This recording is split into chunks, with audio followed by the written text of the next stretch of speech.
This is Real News Media TV, coverage you can trust. Please like, share, subscribe, and hit the notification bell. Select all for daily news updates.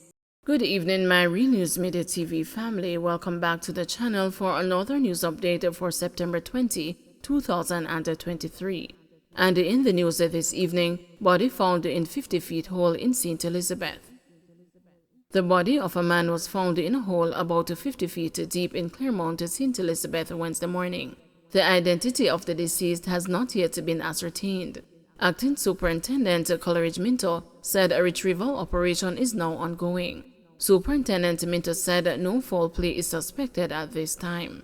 We're here in the Claremont community, the parish of St. Elizabeth, where a body is seen in a hole. It is approximately 50 feet down, and so we are now conducting a recovery operation. We are awaiting some experts from the scenes of crime, as well as our CIB and the fire department, and we will also be supporting the residents as we seek to extract the body.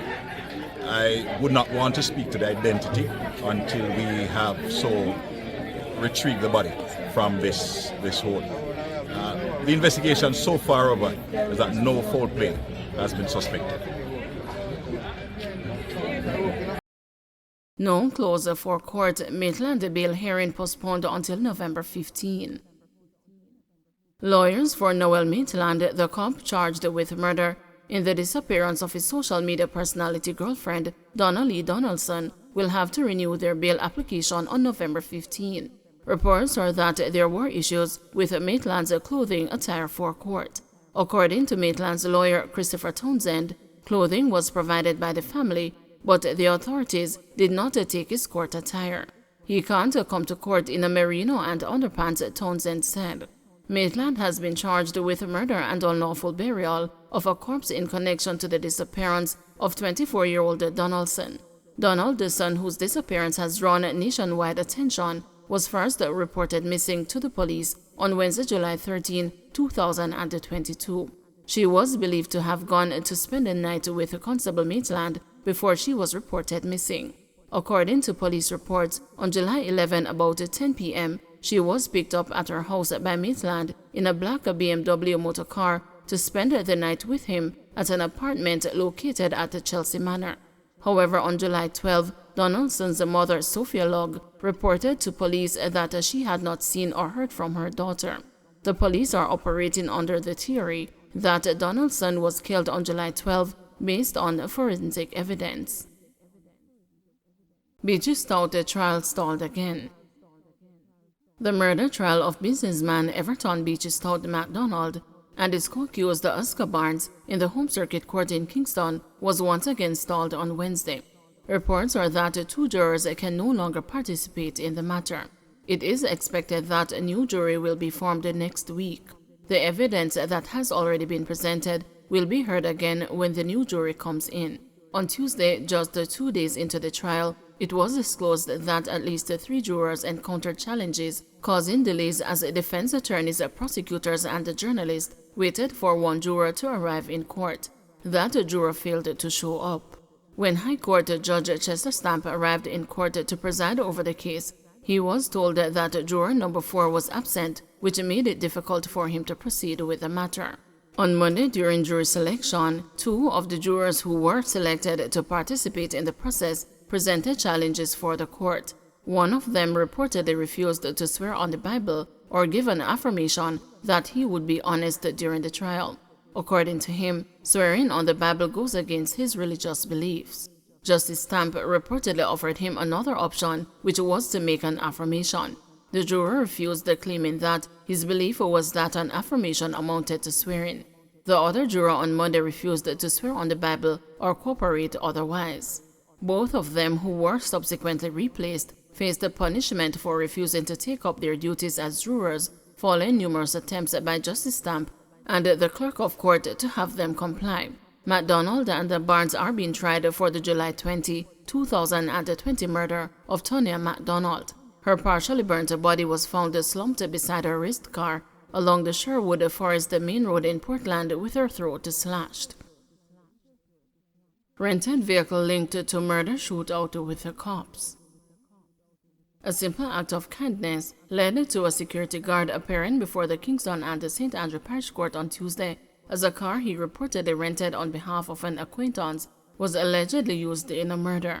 Roshane Anderson faces charges of conspiracy to murder, accessory before the fact, and accessory after the fact. It is alleged that he rented a Toyota motor car, which was reportedly used to transport the 4 men responsible for a fatal shooting on Orange Street in Kingston on Friday, June 30. Court documents indicate that upon arriving at Orange Street, one of the passengers exited the car and allegedly shot and killed another man. The assailants fled, prompting a police pursuit and a shootout in which 2 of the men were killed by officers. Subsequent investigations revealed that the vehicle was rented by Anderson. However, during questioning, he claimed not to have known about the vehicle's involvement in a murder.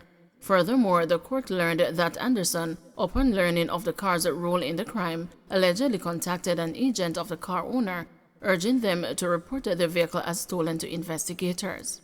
During a bail application on Tuesday, Anderson's attorney appealed for leniency. He stated that Anderson had been working as a security guard for 7 years and had no prior convictions. The attorney emphasized his client's reputation for kindness, citing a previous instance in which Anderson had rented a vehicle for an acquaintance without issue. Anderson had not questioned his acquaintance's request to rent the car. "It is a kindness without a question," Presiding Judge Lauren Cole Montague said. "My client looks forward to the day in court when he can prove his innocence," the lawyer said. "There is no reason why my client should not be considered as a fit and a proper candidate for bail. He is fully aware of the seriousness of the charges, and he will not interfere with the witnesses or impede the course of justice," he went on to say. In addition to granting bail at $400,000, the court ordered Anderson to surrender his travel documents and placed a stop order at all ports. He was also required to report to the nearest police station on Tuesdays and Thursdays.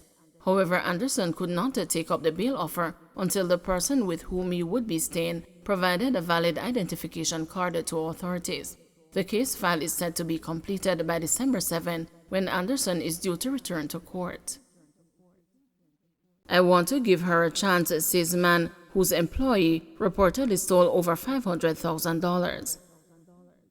The victim of a $500,000 fraud by one of his employees showed mercy as he appeared before a senior parish judge at the Kingston and St. Andrew Parish Court on Tuesday, expressing his desire to give her a chance.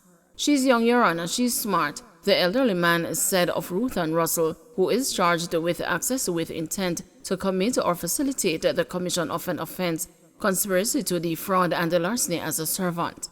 Russell had been employed by the man's company to manage staff payments and utility bills. However, on Thursday, June 1, the complainant received calls from his staff claiming they hadn't received their salaries. Investigations revealed that $598,000 was withdrawn from the company's account for salaries and utilities, but were reportedly never disbursed. Attempts were reportedly made to reach Russell on her cell phone, but she did not answer the calls. In court, when asked about the missing money, Russell confessed to having $100,000 and expressed her willingness to initiate a repayment plan. Judge Lauren Cole Montague sternly reprimanded Russell, likening her actions to a breach of trust and abuse of her employer. "You were placed in a position of trust," the judge chided. "This is a sort of rape, you know. You abuse your employer. You should have been in prison." "I don't want her to go to prison," the complainant said, adding that he is even willing to have her repay less than what she took. Russell explained that she took the money because she had received death threats following a car rental incident with friends that resulted in an accident during a trip to a river. The judge insisted on full repayment, emphasizing the responsibility of this generation. Russell was ordered to reimburse her former employer a minimum of $200,000 by November 1, and a fingerprint order was issued. In addition, bail conditions included surrendering her travel documents, placing a stop order at all ports, and reporting to the nearest police station on Wednesdays between 6 a.m. and 6 p.m. Don't forget to like, share, subscribe, and hit the notification bell. Select all for daily news updates.